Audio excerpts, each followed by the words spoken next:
Can't get any words. Podcast on blast, giving you the real talk, no holding back. Can't get any worse, we'll make you see.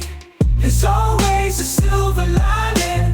We'll set you free, so join the movement. Let's change the game with the Can't Get Any Worse Podcast. What's going on, everyone? Welcome back to the Can't Get Any Worse Podcast. It's a public holiday here today in, I'm assuming all of Australia, but definitely Queensland where I'm living. So it's the, I think it's technically called the Monarch's birthday, which I don't know why the Queen got her specific birthday. Like the Queen's birthday was always the thing, right? So yeah, I'm not sure why now that we have a king. Do we still have a king? Is that the deal? I don't really pay too much attention to the royal family or anything, but yeah, what's the go there? He's getting ripped off. He doesn't get the king's birthday. He just gets the monarch's birthday. But yeah, how's that? Just kicking off with some hot topics as per usual. But yeah, public holiday. So I was wondering when I was going to get this done because obviously Nikita and the boys are home today. But yeah, they've all popped out. Mum's got a new swimming pool at her place. She's basically went and bought, the best I can describe it, is remember the episode of The Simpsons where they buy the giant swimming pool and then Bart breaks his leg? So yeah, she ended up buying a swimming pool that was way bigger than what she expected apparently, because every summer she goes and buys like, you know, those traditional Big W swimming pools or something that if you're Australian and you say above ground pool, you just imagine that pool, right? The blue vinyl lining with the white posts, like that's what we're used to. Anyway, this year she went and bought this gigantic thing that's got like full wood print and shit. So she's just got all the neighborhood kids and stuff around there, and now the boys are just like, we want to go to Nanny's for a swim. So I was like, oh, perfect time to podcast. So Nikita's little adventure isn't so cheap. She's gone to the shops by herself. So we'll see what that ends up costing me. But needless to say, plenty of kids' stories coming up, plenty of Nikita stories coming up. But yeah, public holidays, they're always fun, and unless you're scheduled for Mondays off anyway, so then it's like getting ripped off. But getting paid double time by sponsors this Monday for this episode. Oh, hang on, just got a text message. Ooh, our one sponsor, Missin Interiors, has pulled all funding from the podcast. They're no longer sponsoring the podcast because they don't exist. So brilliant. Good to hear. Any sponsors that want to jump on board the podcast, now's your chance. Send me an email. Let's collaborate and listen. But yeah, as I've been teasing the last couple of weeks, started a new job this past week and took a little bit of adjusting, you know what I mean? I thought I was just going to ease back in there nice and easy and just become a cog in the machine. But I felt myself fighting the man a little bit. I was like, oh, this is not me. I'm a strong, independent artist now. I was like a wild Brumby. I was a wild Brumby that can't be tamed, right? Like the first day I'd gone there and I was pulling back on the reins. I'm like, nah, this isn't me. I want to go and run free with my fellow wild Brumbies. But I just felt the reins of the man just pulling me in and going, no, this is the task that you've got today. This is what you've got to do. This is your lunchtime. I felt like I was in kindergarten again. And like, obviously this is nothing again. Like everyone has to fucking work, right? It's just taken me a while, a little bit longer to adjust than I thought it would. But as I mentioned, I spoke to my new boss that shall remain unnamed for the duration of this podcast until he jumps on board as a sponsor, and then let's go nuts. But yeah, I mentioned that we spoke about hours and all that sort of shit before I started, and I told him the hours I wanted to work, and I said that I would ideally like to finish at 1:30 every day, right? And that would give me, in theory, an hour to go to let's say a coffee shop to write some comedy or something like that. So that's exactly what I did this past week. I worked my 8 hours or whatever it is.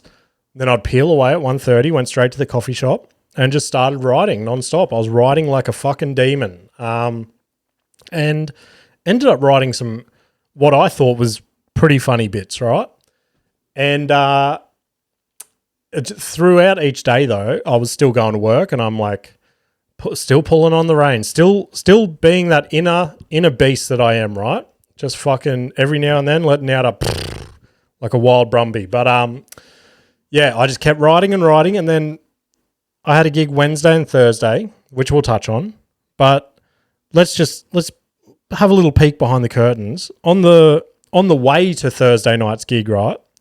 And I don't know the last time I've done this, but on the way, basically the afternoons this week, I wrote 3 what I thought were pretty funny bits, right?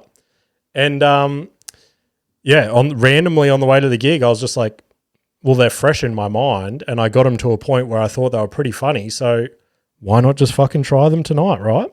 And then that's when I felt the hand of the comedy gods come and stroke my mane as I was still trying to fight the man, and she's patting my mane, and I'm starting to get used to it, right? I'm starting to get used to just being this tame stallion. Is that what happens to a Brumby when it becomes tame?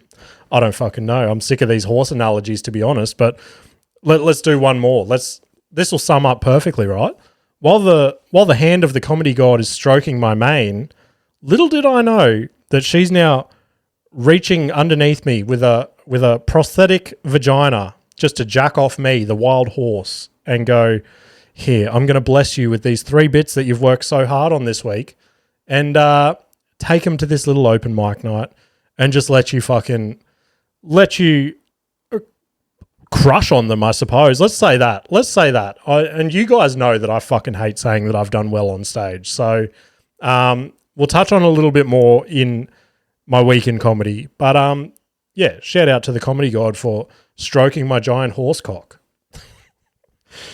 Stroking my giant horse cock. That could be the episode title. But anyway, I don't even know where the fuck I was going with that.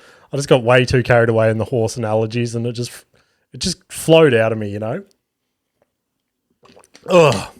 But before I started my job, I had one more job to finish up, right? And I don't have the battle scar anymore to show you guys. There is a little nick there, but I finished this job, right? And it was one of those jobs that I just rocked up to. And to be fair, in the back of my head, I wasn't sure how it was going to go. I thought for sure I would have fucked something on it, right? It was just one of those fiddly jobs that it was just going to take one thing for it all to go wrong. So I've rocked up, and to be honest, fell in. Couldn't have been a better day, right? It's all just fallen in. I've looked at my watch. It was about 9 o'clock. I'm like, shit, early mark. This is going to be insane. And I'm having a chat to the client, and he's giving me all these stories. He goes, oh, fucking, we got this bloke out to do this block wall. He fucked us around. He's made a mess of it, blah, blah, blah. We got this painter out or something to do this, and he's fucked it.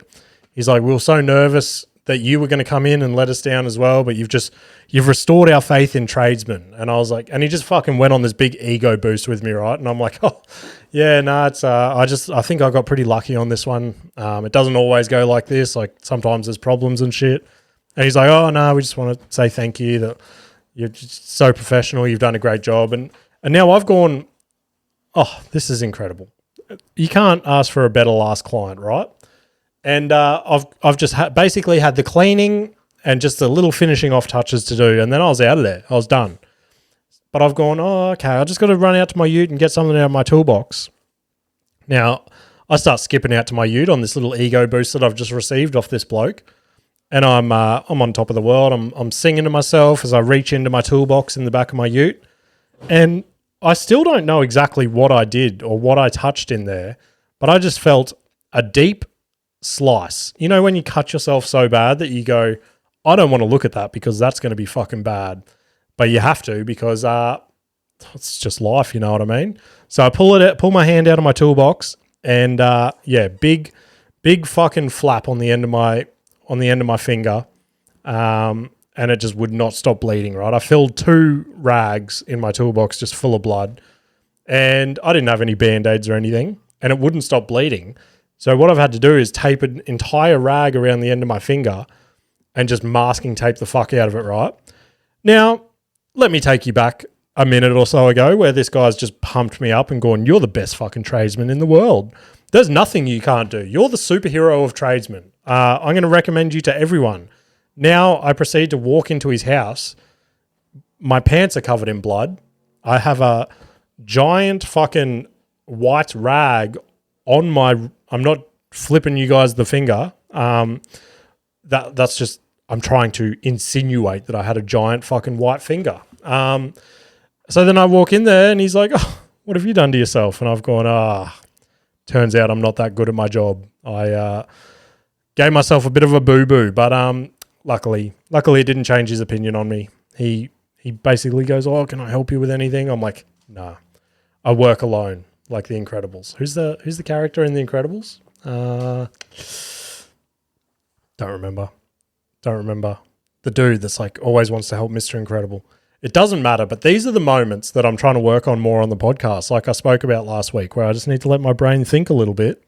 And no, it's not going to come to me. It's going to come to me in the middle of the episode, and I'm just going to blurt it out in the middle of something deep and meaningful. And you guys are going to be like, what the fuck is this guy on about? But a couple of non-fun work and let's just call them car-related things. So I'm currently in the market of purchasing a new car as well, which, that's not fun. It's never fun. I hate buying and selling cars. So I'm selling my work ute, which I'm not looking forward to all the people coming and looking at it and just picking the fuck out of it, even though my ad is clearly going to state like fucking classic workhorse, never let me down a day in its life, dings and scratches from being a fucking tradies work ute. And then you're going to get someone rock up and be like, oh, a couple of fucking dints and scratches, mate. It's a bit worse for wear than what I was expecting. Will you take $20? And then I'll just have to bite my teeth and be like, no, thank you, sir. If you would like to come back and pay the asking price or nearest offer, then we can have a chat. The cat is going near the fucking camera again. Oh, my Lord. 1 second. Dude, what the fuck? That's 2 weeks in a row. This cat is out of control. Anyone want a free cat? Come and take it. We got given her for free, so it's only right that we pass her on. Maybe that's a story we can touch on the podcast one day, if we haven't already. But where was I? Oh, buying and selling cars. That's right.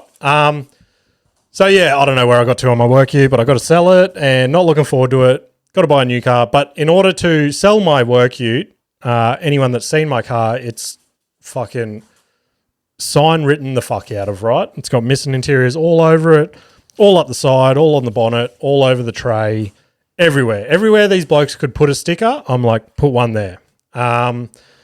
Until it comes time to pull all that shit off. I'm not sure if any of you guys have tried to pull vinyl off a car. To be fair, 80% of it has been pretty easy. Just the old heat gun and peel. But the bonnet, for whatever reason, and like when I thought back on this, it made sense when I was standing out there pissed off trying to peel it.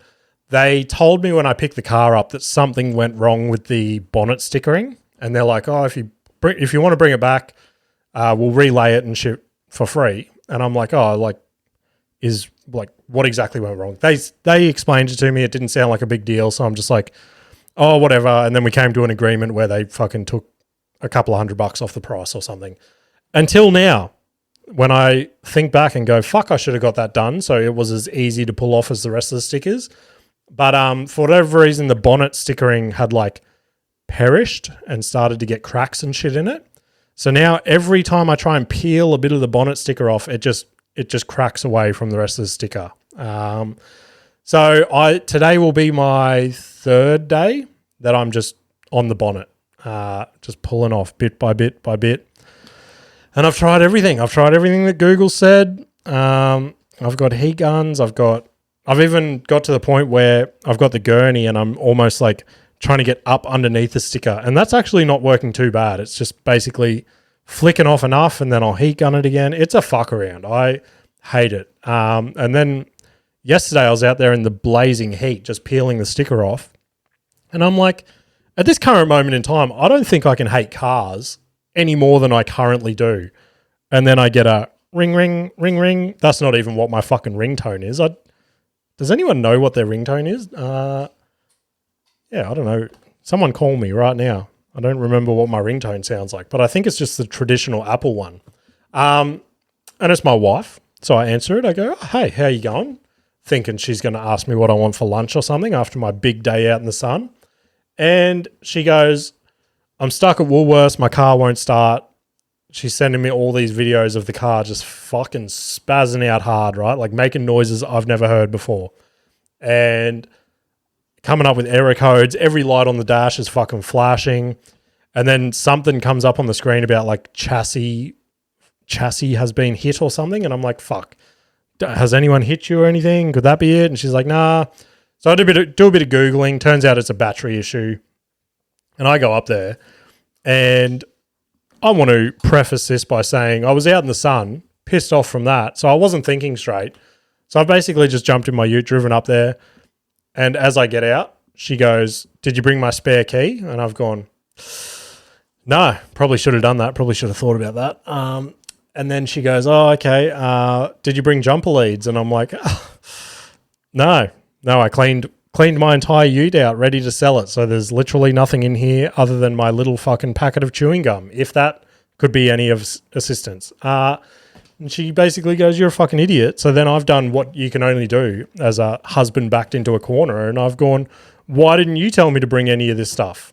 Which obviously isn't the most foolproof argument. I understand it's not the strongest argument in the handbook, but it's all I had at the time. Luckily, she was just trolling me and she goes, I've got my jumper leads in the boot. And I'm like, oh, of course. Let's start an argument over something that doesn't need to be an argument. And there was no argument. I've got a story coming up about Nikita in my next little thing, but I need to tell you guys something about it before I do the story, right? But basically, long story short, we jump-started it and she went and bought a new battery and fucking cost us more money, which is sick. Just when you think you're getting on top of things, shit'll come and kick you in the dick. I don't know fucking what else to say. But here, let's get on to the story about Nikita while we're onto it, right? Now, I didn't think I'd need to say this, but for whatever reason, I feel the need to say it, right? And I should just make this the clip for the week so that Nikita sees it and sees that I've like been proactive and said something. So I come on here, right? And I tell some stories on the podcast that sometimes they're pretty vulnerable. Sometimes they're about me. Sometimes they're about the kids. Sometimes they're about Nikita. But at the end of the day, the story is, yes, something that's happened in our life, but the way that I play it up and explain it on the podcast has an aspect of comedy and shit to it, right?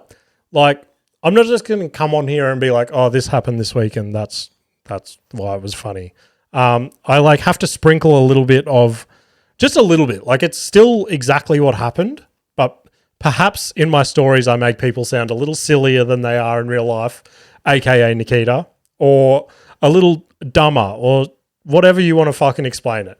But I just want to come on and say that Nikita is a functioning member of society, right? She is maybe not as stupid as I make her sound, but I mean, you go and watch any comedian that you look up to, right? Like I watched a Bill Burr special again yesterday, and the character that he makes his wife on stage for his jokes is funny as fuck, right? That's the reason why the jokes work, because you see that character and it overemphasizes anything that your wife has done in your life at some stage, right? Like you hear a joke a comedian does and you go, oh, you've done that before, and that's why it's funny. Like if Bill came out and he just told a boring story about his wife, it wouldn't be funny and you wouldn't relate that to your partner. That would then multiply the funniness of that joke. You know what I mean?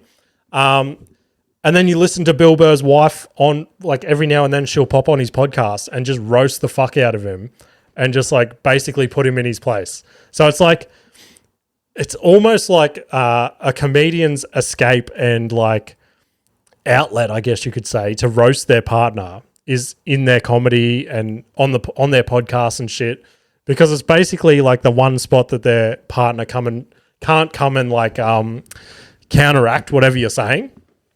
But for the last few like reels and shit that I've put on TikTok, they've been about Nikita and stuff, and like I'm not going to say call out people, but I think she's had people in her life, whether they be friends or family, basically message and be like, what was with that story James told on the podcast? And then I have to like fucking get on the front foot and be like, whoa. It was a 10-minute story that I trimmed down for a funny 1-minute reel. Anyway, let's get back to our usual program of roasting Nikita. So Nikita finishes work the other day and I go, I was doing something, right? And I go, oh, how far away are you? Thinking she would use the common scale of measure. Like this takes me way back in the early days of the podcast when Ash, Adrian and I had a big argument or discussion about how you order meat from the deli, right? I don't know if you guys remember that. I think one of us was by weight, one of us was by price, and one of us was by like slice of meat, I think. But I don't know. I think we all just got to the agree to disagree stage with that. Anyway, I have never heard anyone use this scale of measure that Nikita did. So I go, how far away are you? Thinking she would give me a time frame. I'm 10 minutes away. That's a common thing you hear when you ask someone that. A distance. Oh, I'm about 5 kilometers away. Okay, not so common, but I have something to work with, right? I say to Nikita, how far away are you? And she says to me, I'm about 2 sets of traffic lights away. And I've gone, oh, okay. How far away is that? She's like, what do you mean? And I'm like, are you getting through one set of traffic lights and then the next one is 100 meters away? Or are you in a country town where you're at one set of traffic lights and you don't see another set of traffic lights until you're in the next town 4 hours away? See how this could be a confusing unit of measure? And she's like, no, it fucking makes sense in my head. And I'm like, okay, I'm taking this straight to the podcast so that people can dispute that is a commonly used unit of measure. So yeah, let me know if you guys gauge distance via a set of traffic lights.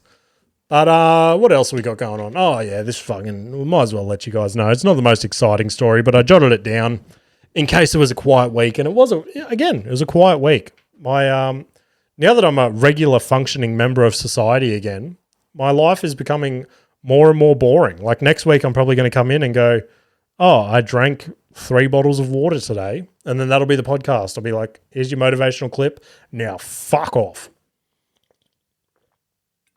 Yeah, that's delicious. That's some delicious water. Hope you guys are getting your water intake in today. There's my helps to society. But this is a story in the opposite lane to water. This is an unhealthy story, right? So Nikita went out that's right. She went and got her hair done on Friday afternoon. So I was looking after the boys and they're like, oh, we just want to play in the yard. I'm like, oh, do you want to do this, this, and this? They're like, no, we just want to fuck around in the yard. They didn't say fuck around. So again, see that phrase right there? That's another phrase that could just be blown out of proportion and someone could be watching this and go, oh my God, James just lets his kids walk around and say, we're going to fuck around all day, which there is a chance they could say that at some stage. I've, again, told you guys stories of them using language that they shouldn't. Anyway, they go, no, we just want to play in the yard and dig holes and basically ruin everything that you've worked so hard to make this backyard into. Which, yeah, it's still a fucking mess out there. So at the moment, it doesn't bother me. I'm like, go nuts. Do whatever you want to do, boys. So they're digging holes and they're like around the corner of the house that I can't really see. Like I'm just sitting on our outdoor table. I think I had my laptop out there doing some emails or some shit. I don't remember. So I'm not exactly paying 100% attention, but I'm just waiting for the scream of one of them hitting each other. But I'm working away and they keep going in and out of the house, right? And I'm like, that's fucking weird. They're probably just going to the toilet or getting more toys or something to take out there. Anyway, then Weston goes inside for a couple of minutes and I'm like, what is going on here? And then he comes back out with a backpack on and I'm like, that is so weird. But every now and then he takes some fashion chances, right? Like he'll make an outrageous fashion stance and I'll just have to be like, that is a cool outfit. You are you are representing yourself in the most perfect way. I mean, if I had to choose between him coming out in a backpack with knee-high socks or him coming to me and going, Dad, I think I want to cut my cock off this week, I'm going to choose the backpack every day of the week. You know what I mean? If he comes out and he's like, Dad, guess what I just did? I just took a shit in the cat's litter tray. High five. High five, buddy. But yeah, I'm going to tighten the straps on that backpack and go, never take this off. Never fucking change. Anyway, back to the story. See, my brain, it just gets fucking sidetracked. He walks past me with this backpack, gives me a little subtle look as if to say, nothing going on here, Dad. I'm just a regular kid walking in our own backyard with a backpack. And I'm like, I give him the thumbs up. I go, I suspect nothing. You are doing exactly what a 7-year-old boy should be doing on a Friday afternoon. Then they both go around the corner again. And I'm like, Again, this is like 5 minutes later, right? That I've been in my laptop doing whatever. So I'm lost in my world. And then you like click back into reality every now and then. And I go, I haven't heard any yelling or talking or anything for a little while. I haven't heard any digging sounds in a while. I haven't heard any general horsing around. General horseplay. I haven't heard any horseplay. And I go, I wonder what they're doing. So I give it another 30 seconds or so and I try and pay close attention. Still can't hear anything. So I've gone, shit. I hope one of them hasn't taken a fall and I haven't heard them. I hope they're okay. So I get up quietly and I proceed to peek around the corner. And what I see is them set up in a little, what is it even called? It's like those, you can get, what are they fucking called? This is going to do my head in and my dog is chewing something right outside. Bailey, take it outside. Go. It's like a ride around. You can get tractors and like blah, blah, blah. Mum bought him these giant four-wheel drive ride around things, right? And they've got a tray on the back of them. So as I walk around the corner, I see them sitting in the tray of this thing, both just being the best of buds, but Westy had his backpack on the ground, wide open. They both had a can of Coke in their hands, drinking them each, that they've just stolen out of the fucking fridge. What else they have? They had a bag of Doritos, like a big bag of Doritos, and a big bag of like sour worms or something. And they were just having the sickest party of their life just in the backyard, right?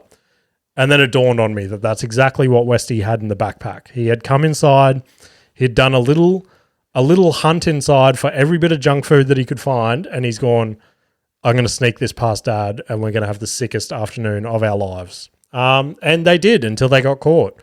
And then they proceeded to stay up till like 11 p.m. just fucking buzzing off sugar.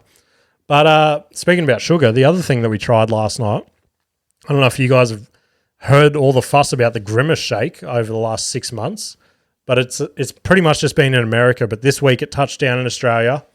So literally last night, the boys go, oh, can we go get Grimace shakes finally? And I'm like, whatever, let's fucking go. They were okay. They had a good afternoon. So I'm like, all right, let's treat them. And I bitched it when we got to the speaker. I was like, that doesn't do it for me. I'll just get a Coke, thanks. And they came home and none of them finished their Grimace shakes. I had a sip after Nikita forced me and it was disgusting. It tasted like cheap cough medicine from back in the day. That's what it reminded me of. I was like getting flashbacks of just getting force-fed fucking, I don't even remember. Was it like Panadol or something that tasted like shit back in the day? I don't remember. But anyway, that's pretty much all that's happened in my life this week. Let's rip into Week in Comedy. Sitting around the half an hour mark. That's where we should be, I think. That's where the magic happens. We might finish a little bit early just because of the public holiday. I might give myself a little early mark, but we'll see how fast we rip through the rest of it. Week in Comedy. Not a great deal to touch on this week, to be honest. I had a guilt-free Cellar on Wednesday night, and yeah, it fucking went sweet. They're not new anymore, but just a couple of bits that I'm trying to tweak here and there and get them right. And most of it went amazingly, but there was one joke that just fell completely flat, and I was like, this is sick.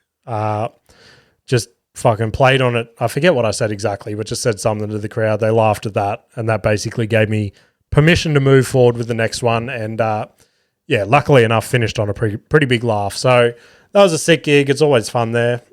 Good bunch of blokes that run it. And then Thursday night, went to a Prey Surf down at Burleigh again. Like I've said this multiple times. Slowly loving that room. Well, not even slowly anymore. It's a sick room. I like it. And this is the one that I decided on the way to the gig that I was just going to run these 3 new bits. And it's been ages since I've just decided, like every now and then I'll ease a new bit in. And if it doesn't go well, so be it. I'll just sandwich it with some old shit as a bit of a buffer. And this time I was just like, I'm just raw dogging this gig. I'm just going straight in and I'm just doing what I can. And I was first on the lineup. So I was like, oh, this is going to go great. But I got there and there was probably 6 or 8 people there. And yeah, they just did not really know comedy was on. I think a couple of them did, but the biggest group was a table of like 4 guys and they were there for a Bucks party or something. And they just found a local bar they thought they were going to come and have some beers at for the afternoon. And yeah, we fucking ruined their night with some dick jokes. They left 3/4 through my set and I stopped them as they were walking out. I'm like, oh fuck, is it going that bad? And they're like, no, you're amazing. We're just fucking not in the mood for this. And I'm like, good. That's good to fucking hear. I'm glad it wasn't me. But yeah, I did these new bits and it was those same guys. The same guys that were walking out. They walked out. Yeah, I had like 1 or 2 old jokes left to do. And I go, before you go, and this is another thing that I have never done on new material, but it was going pretty bad that I just addressed it. And I'm like, that was all my old classics that I just started with. So if you hated them, this is some new shit that I've never fucking done before. So you're going to really hate this. And normally every time I've done new shit for the very first time, I will stutter, I'll mumble, I'll mix shit around, just whatever reason. No matter how many times I've practiced it, I just can't get it out. And for whatever, like this time that I did these 3 jokes on the one night, just did them exactly how I wrote them with a little bit of like flexibility, just making them sound less rehearsed, if that makes sense. And yeah, as they were walking out, I go, what do you reckon about the new stuff? And they go, look, Noah, this is an exact quote from the guys that left three-quarters of the way through my set. They go, look, no offense, but your new shit was way better than your old shit. And I'm like, okay, none taken. I don't know if that is offensive, that I've gauged my whole comedy career just on the shit that I just opened with, and you guys have said that's dog shit, and the stuff that you wrote in a couple of afternoons this week and decided on the way to this gig that you're going to do for the first time is better than what you've spent the last 3 years doing. Yeah, I don't know if that's offensive or what, but it was sick. It was good to get 3 new jokes that I can now place in other sets and stuff and get them tight. But I think that's definitely, if I had to find a plus from my first week of now becoming a civilized member of society, as David Goggins says, there's nothing worse that can happen to a man than become civilized. And yeah, unfortunately, I'm becoming civilized again. But if there was a silver lining I had to take, it was, I guess, putting that time in and just spending that hour to hour and a half just writing nonstop and then getting the payoff on Thursday night. I guess that'd be it. So if I look at it that way, every fucking week now, I could technically have 3 new jokes that they're not all going to go as well as they did last week, obviously. But yeah, I think that's a pretty good way to look at it. Let's go with that. But let's go into what I've taken in this week, hey? What have I watched and shit? Scrolling down. I've decided I'm gonna build something as well. I don't know if it's gonna be like a little slide over tidy tray or something, so I can have my laptop on my lap, so it's a bit easy to use or something. But I'm just finding it weird and awkward down there. That's something that you guys didn't need to know then, and I just said that out loud. But anyway, I finished the Menendez Brothers series pretty much after I finished the podcast last week, and yeah, I do not know. I don't know if you guys have watched it yet. So spoiler alert, in 3, 2, 1. If you haven't watched it, skip forward a minute or two.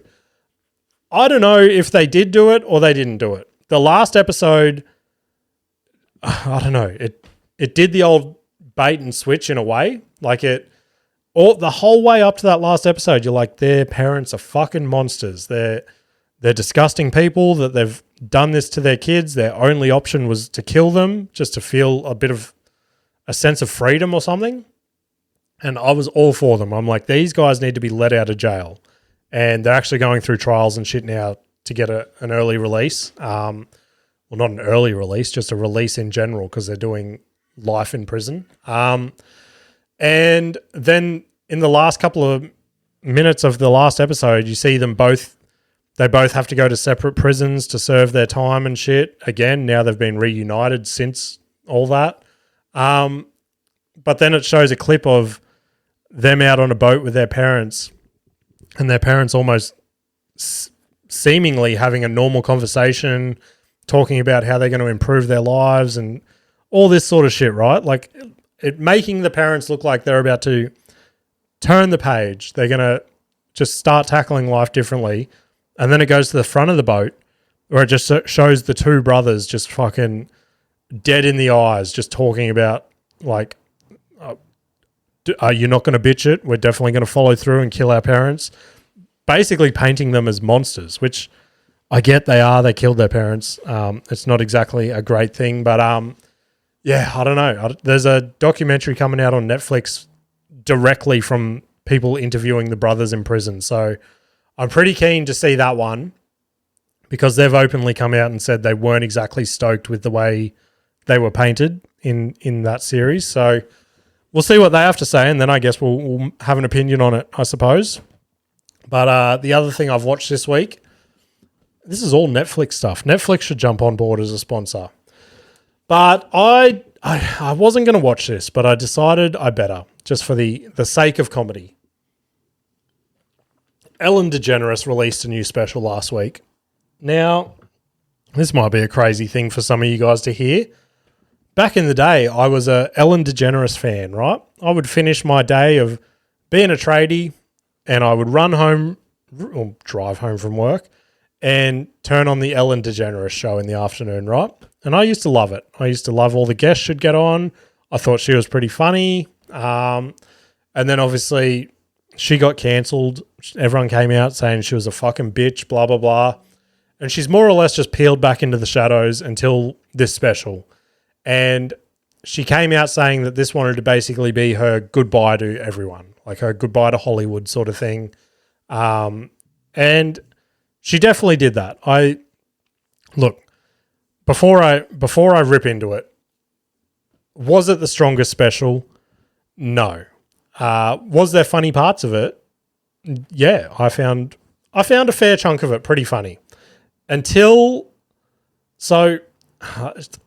This is it's a weird thing to try and break down.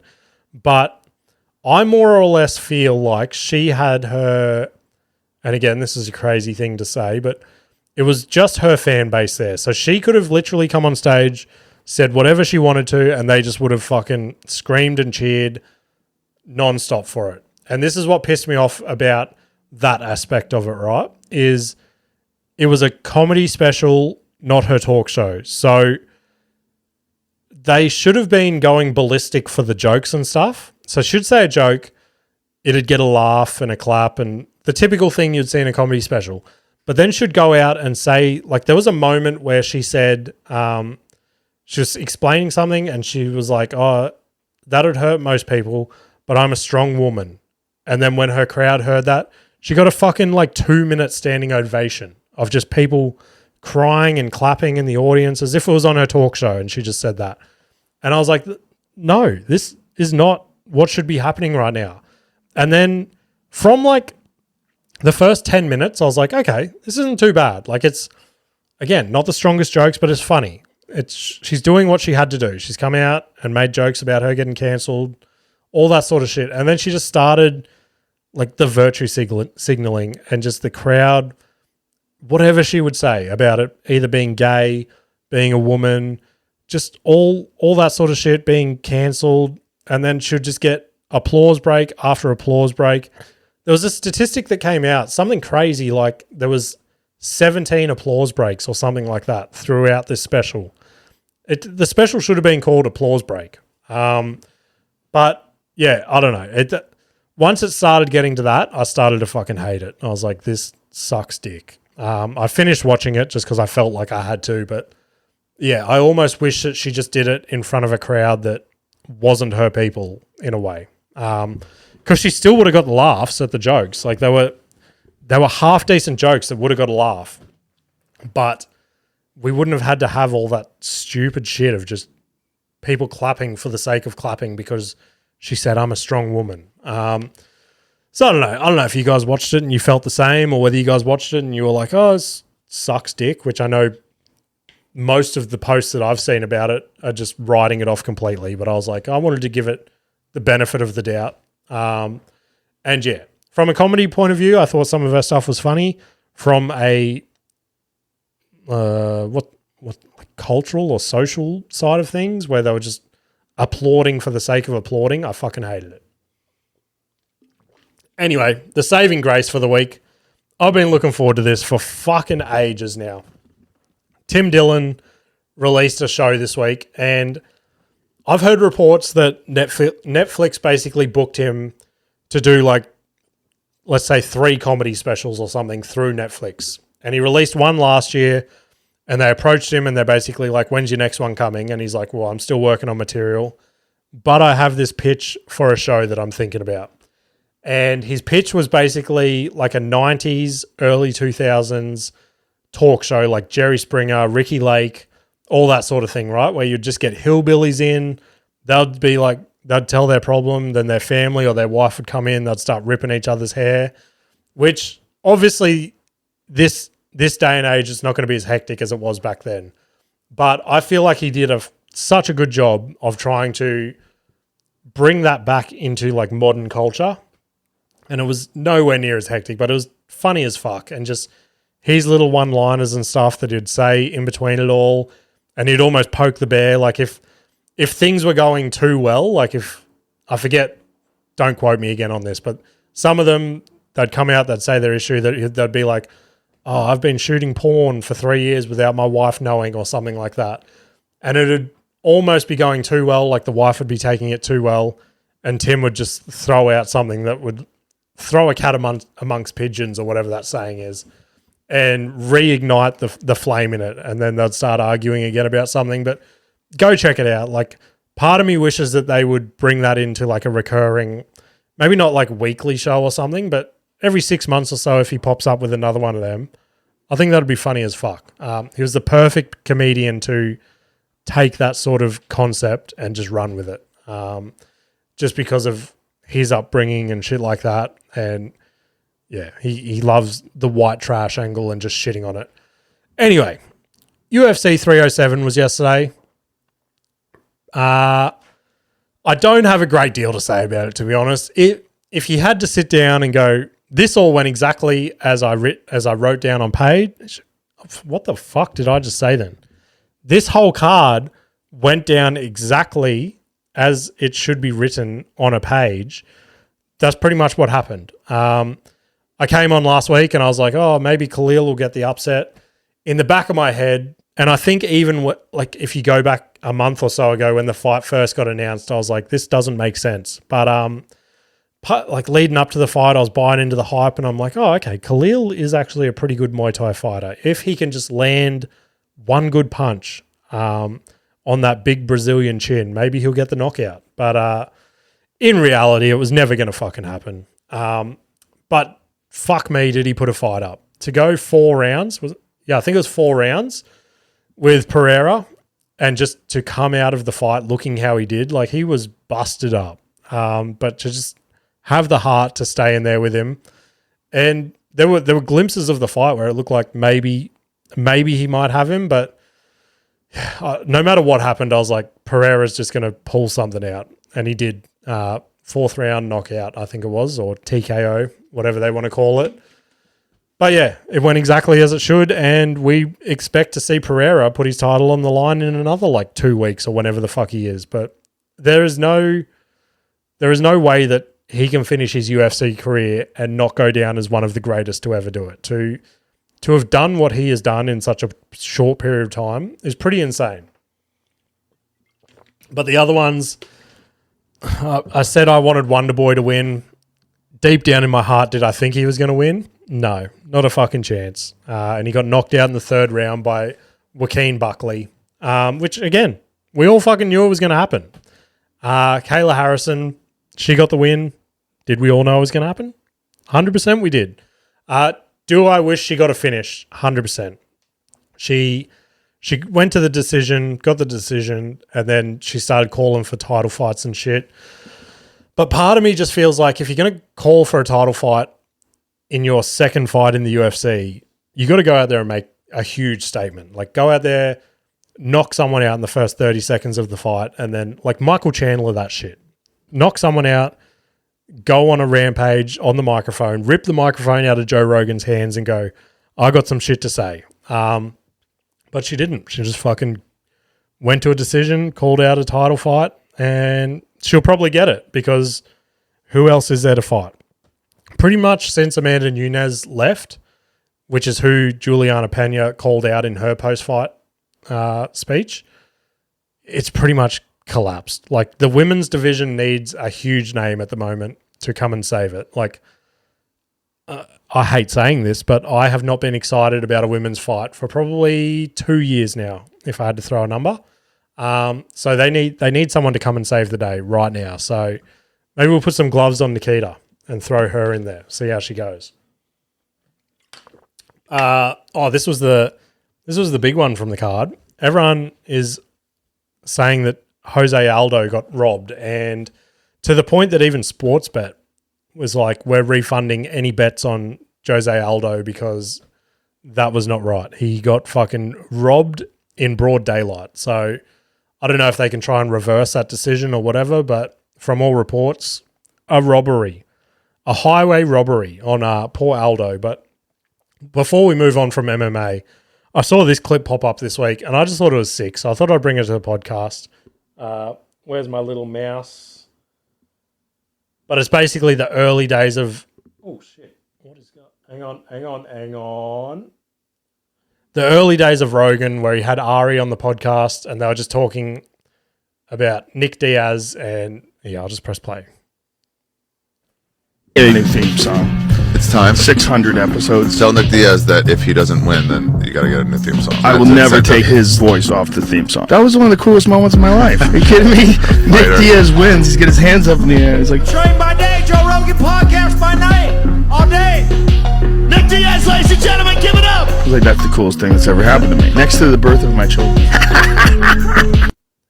But yeah, that's pretty fucking sick. Like, still to this day, you'll put the Joe Rogan Experience on and the first thing that comes out when you play his theme song is that quote from Nick Diaz. And for Rogan to just go out on a limb and go, till the day I finish this podcast, that's going to be in the theme song of this podcast, which is pretty sick. I thought that was cool. Don't know if you guys will think it's cool. But anyway, NRL Grand Final was yesterday. Did I give a fuck? Not until the day of. And then I was like, oh, NRL is the greatest sport on earth. Still to this day, you could, if you put 10 TVs in front of me, right, and you put NFL, NBA, baseball, give me 10 different sports, I will always, actually, no, that's fucking incorrect now that I'm saying this out loud. Okay, you'd have to put the UFC and the NRL screens side by side so I could watch them together. I was about to say that NRL is my favorite sport, but fuck no. UFC all day, every day. I very rarely miss a UFC card, but I didn't really watch any footy this year except Origin and now the Grand Final. But yeah, Panthers versus Storms. Storm, sorry, not Storms. Panthers get the four-peat, the 4 in a row, which is the first time in I forget how many years, but that's pretty insane for a club to win 4 years in a row. And I would suggest a big part of that would be Nathan Cleary. And again, we just spoke about Pereira going down as one of the greats. I think by the time Cleary finishes his career, he would have to be considered in the conversation of the greatest of all time for sure. To have done what he's done already and still be so young, like I know injuries and shit are starting to get on top of him, but there's just no denying him. To see what he's done for the Panthers, done for the Blues. I haven't watched like Australian rugby league in a long time, but I'd imagine that he's the halfback for them as well. If not, then what are we doing with our lives? But yeah, it was pretty sick. And I think one of my big reasons behind that, it could be the fact that he's probably the first big player that I've seen like from his debut, I suppose, because every time I used to watch footy, it was always Andrew Johns or Darren Lockyer or Cameron Smith, Greg Inglis, all those people. But I never really saw their come up to an extent. Like I always just heard of them when they were a big name, but because Nathan Cleary already had a huge name before he even put a pair of boots on, because his dad was Ivan Cleary, who, again, that's a whole nother layer to the whole Panthers winning the premiership, is it's like father and son story, just cementing that Cleary name in NRL history. So I suppose it was just like my eyes were on him from the start, and now to just see what he's achieved, it's like, holy fuck, he is one of the best of all time that I've ever seen. But yeah, I don't have much else to say than that. It was a pretty sick game, and I heard someone throw this around on a podcast the other day. It was cool to see a grand final where a lot of the times you're almost hoping for that underdog story in a grand final. But this was the first one that I remember in recent history of just two juggernaut clubs. Like it was their best teams, best clubs, best coaches. Everything was like best of the best for the first time in a long time. There was no underdog story. There was no fucking this and this. It was just two great teams just going out there and seeing who was the fucking best this year. So yeah, I don't know if you guys agree with that, but pretty much the whole reason I wanted to watch the grand final yesterday was for the Kid Leroy. I don't think that you guys would be surprised to know that I'm a huge Kid Leroy fan. If you follow the Can't Get Any Worse podcast on Instagram, you know I use a lot of his songs on our stories and shit like that every now and then. And look, this was another thing that I shot down straight off the bat. I watched his pre-game performance, and this was only because I'd heard everyone else saying this. I'm like, oh, Katy Perry crushed the AFL grand final performance. And yeah, she did. She had the floats and the performers and everything you'd want to see in a Katy Perry performance, right? And so everyone's like, oh, the Kid Leroy has to fucking beat that. He's got all eyes on him. And I bought into that a little bit. I'm like, what is he going to fucking do? Is he going to fly Justin Bieber out for the song they do together? And that's going to be his little cherry on top? And I was watching it, and he did like the first three songs, which I fucking love. They're three of my favorite songs. And I'm watching it, and I'm just watching him perform it. And he's performing them flawlessly. He's singing live, and they sound exactly like they do in the studio. And like, it was amazing. I fucking loved it. But in the back of my head, and I even said this to Nikita, I'm like, oh, he's not making it super special. Like, he has to do something. There needs to be like a performance aspect. And luckily, Nikita goes, he's not really like that type of artist. Like, he's just out there giving it his all sort of thing. And when she said that, I was like, holy fuck, like, he is giving a crazy performance right now. And I said to her, I literally said, I'm like, I think I'm just used to the NRL being that fucking grimy Australian rock. Like, when you turn the NRL on, you want to hear like Joker and the Thief or the Hoodoo Gurus or just Australian rock, you know what I mean? Like Jimmy Barnes, that's who you want to see before football. And this was a slightly different spin on it this year, which I guess it took a little bit of adjusting. And then as I said that, the Kid Leroy busts out with this cover. I'll press play because he's going to do it more justice than me, and YouTube might flag me for it, but fuck that.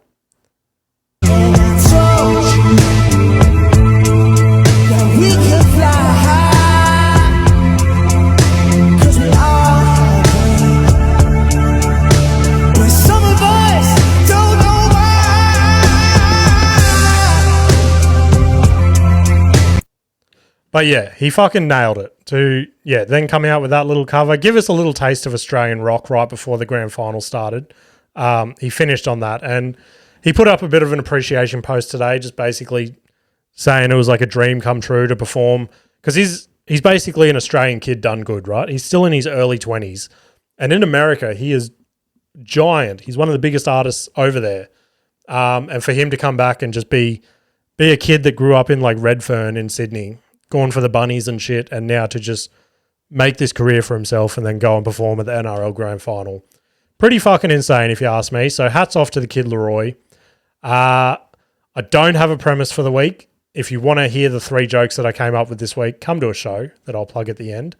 But they're basically past the premise stage.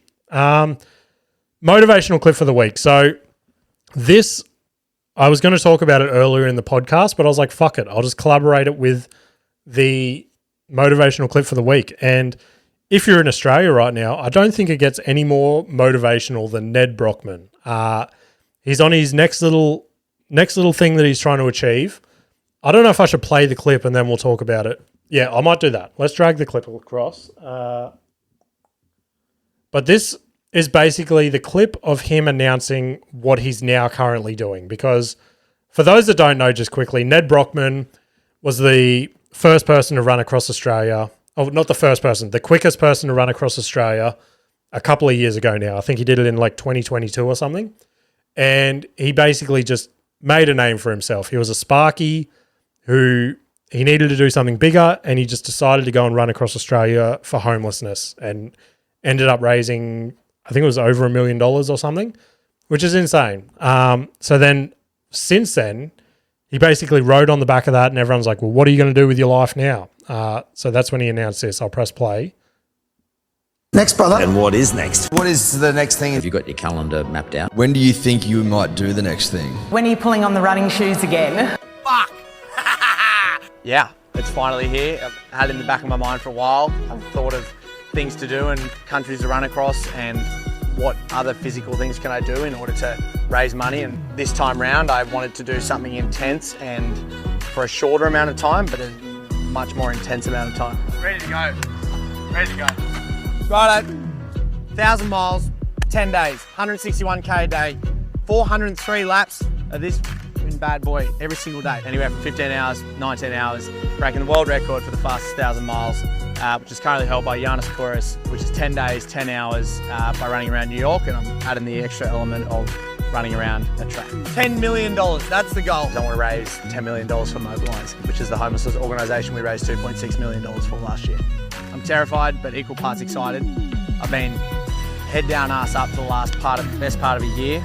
This thing I'm taking on has been standing there for a long time because it is not an easy thing to take on. But I also want to push myself to places I've never pushed before and feel that euphoric feeling when you get it done. Dare to be great. Back me, don't back me, it's still going to be done.